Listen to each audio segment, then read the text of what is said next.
our time today is to talk about the proposed Animal Shelter Day at the Clark Fork Library.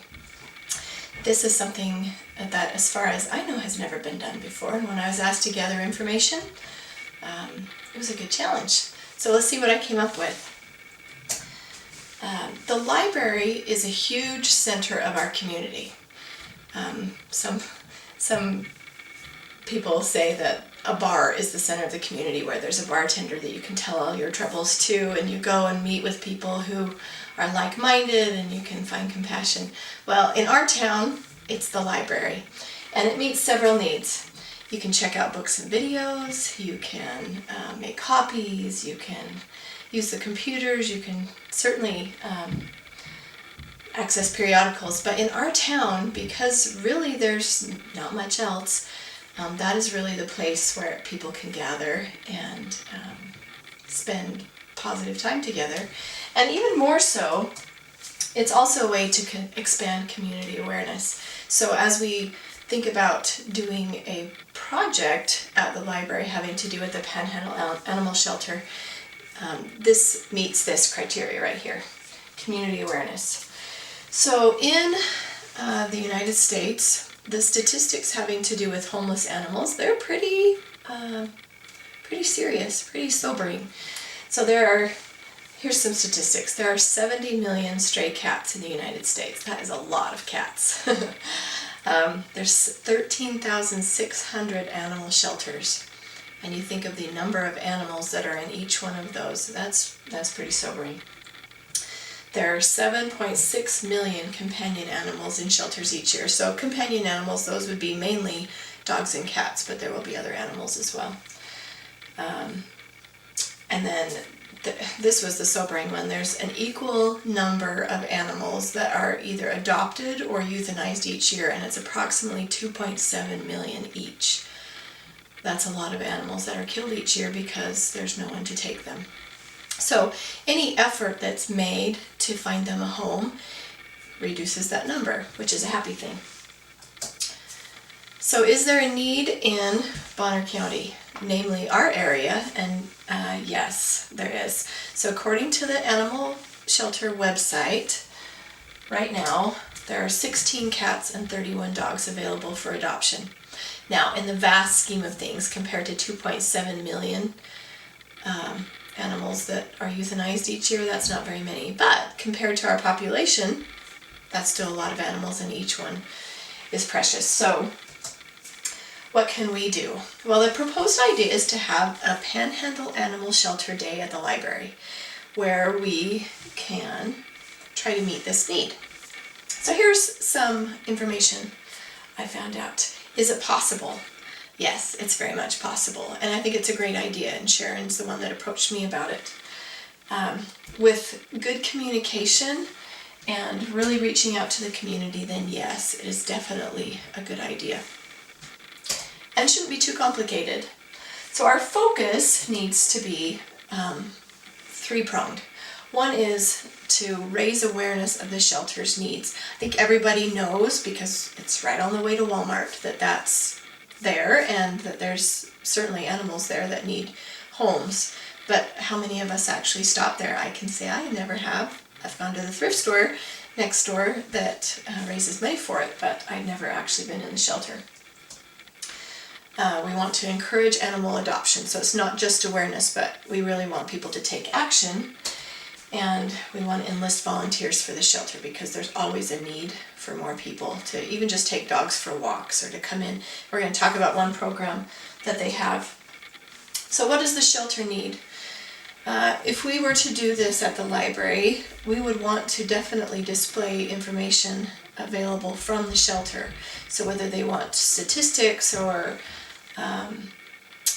maybe the ins and outs of how to become a volunteer, or just what their efforts are, because I'm sure it's many-pronged.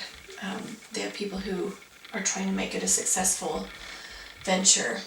What are their needs? So do they need donations? Do they just need volunteers? Do they need space for something? I mean, it's a great facility and it's fairly new, but who knows what their needs are. We could certainly ask. How can we help? And one way we could help is to ask for donations, whether we have a box there for people to bring in dog food, cat litter, boxes, whatever, or we could have a jar just for cash donations. That would help too. So when we do this, we want to have animals available. Now we can raise awareness for the shelter, that's great, but the way to make it really personal is to have animals available there for the patrons to interact with. That is going to be partially up to the shelter. Now when I talked to them, they said they don't ordinarily bring cats because the logistics of trying to bring cats is a lot trickier than dogs because cats don't like leashes. So if you let a cat out for someone to hold, there's a very good possibility that cat will leap out and run away, and then we've got problems, which we don't need to add to the stray cat problem in Clark Fork either. So it would be mainly dogs. The patrons can walk the dogs around the town, which gives them a chance to connect with the animal, and they can interact with the animals in a positive setting, because there are some people, children especially, who are scared of animals. So if they can say, oh look, there's a dog at the library, and look, he's a nice dog and we can take him for a walk, then that's a positive environment. It gives them a chance to connect with that animal. The shelter did say that if there are kittens at the shelter at the time that we were to do something like this, that they would be able to bring the kittens because they could be in a box or a basket where people could pet them and fall in love with them and take them home. So that would be good. I found one spot on the internet where you can print off adoption certificates. So if people were to adopt an animal on that given day, then we could personalize it, especially for a child. That would be fun. Says this certifies that so-and-so has officially adopted this animal and has welcomed her into her forever home. And there's ones for boys and girls, so that would be fun. How to find volunteers. Now I did make some phone calls. It's about spring break, so it's kind of difficult to touch base with everybody. At the Clark Fork High School, Dawn Schatz is the person that we would need to talk to. So she's out of town right now, and so we'll have to wait until she gets back, and then we can talk to her. The filling station, I wasn't able to talk to anybody but I know that there's a lot of youth who are involved there, and I think they would be a great resource to touch base with. Seniors at the senior center, they would be a great group of people to target. Now, I don't know if the senior housing back by the senior center allows pets. I think they do, but I don't know that for sure. So they, being maybe some of the more lonely population, they would really benefit from having this interaction with the animals. There's also the Friends of the Library members and just the patrons, those who come into the library and utilize it just about every day. So I think with the proper community involvement, we would definitely be able to have volunteers involved. Now here's one program that they talked about on the website. It's called the Pause to Read. So they have a program where children can come into the animal shelter and spend time snuggled up with an animal. I haven't been to the shelter, so this is just judging by what it says on the website. They can snuggle up with the animal and read them a book. So it benefits the child in several ways. They increase their literacy because they're practicing reading. If they have a problem being comfortable around animals, then that can diminish that. And it also definitely has the ability to adopt some animals out if this child becomes fond. Now, one person I talked to about this said, no parent in their right mind would take their child to the animal shelter if they are not willing to adopt an animal, because you know that the likelihood of that child falling in love with one is going to be pretty high. So we would have to make sure that we are advertising this kind of program. You know, we can promote this because it's a literacy-based thing. We can promote it at the library and ask people to go in and be involved at the shelter. But if we were to do something like this as part of our animal shelter day, which I think is a great idea, we would definitely want to think about the effect on the parents and their desire to have their children involved. Now, the adoption doesn't have to be the end goal of that necessarily, but we would want to be sensitive to that concern. So Okay, I think we're good on that one. I did go talk to Marcy Timlin at the Sandpoint Library, who's in charge of public affairs, and she was excited about this. And she said, as soon as we know what exactly we want to do and when we want to do it, she would like to know about it so that she can help with publicity. So that would be great. I also talked to the animal shelter. I talked to a woman named Sarah, and she gave me some details on what would be involved, including what animals they could bring and some of the challenges that have been faced by activities similar to this. Namely, it's kind of tricky, again, to bring cats. You have to have enough volunteers to man this project for the amount of time that it would need to be done. So whether it's just going to be several hours in the morning or if it's really going to be a whole day when the library is open, those are things that we need to figure out. But she said when plans are confirmed and you have a date that you'd like to talk about, then you can call and talk with Devin. She's the manager and she can coordinate with the library. But they were very willing and excited about the fact that we wanted to do something like this.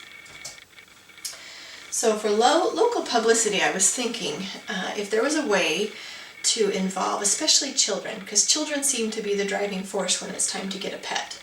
If you can involve the children, then that will get the families excited. So if we were to have a poster contest for the children, now we could run this through working with the schools.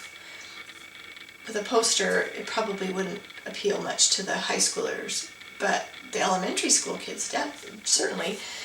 So if they were to make a poster having to do with the animal shelter day at the library, or even just promoting the animal shelter, then those posters could be put up as part of the publicity advertising for this library day.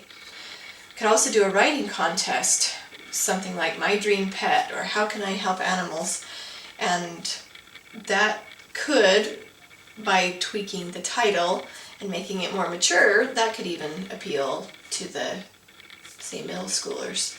And maybe you could talk to an English teacher and see if she would be willing to make that an assignment. Now, if there were contests, we'd have to have some prizes, but I think there's book fairs and whatever where some books could maybe be prizes. So that's something to think about. Another thing with the posters is if those are hung up around town, then the child is invested in that, and so are the parents. So they're going to be more likely to look for that and more likely to show up at the library on that day. So steps to prepare. These are just some not last minute, but some last stitch details. So we would need to make sure how many animals the animal shelter is willing to bring. The more the better. But again, the logistics of having a lot of animals there and making sure that they're secure and they're safe and comfortable, especially if it's in the summertime, that's going to be really important.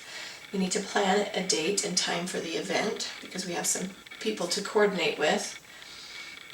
We need to contact Marcy and make sure that she's on board with the publicity still. Schedule volunteer helpers. Now, the shelter made it seem that there are some good volunteers at the shelter who would probably be willing to come out on a day like this, but we would also have to have some available at the library.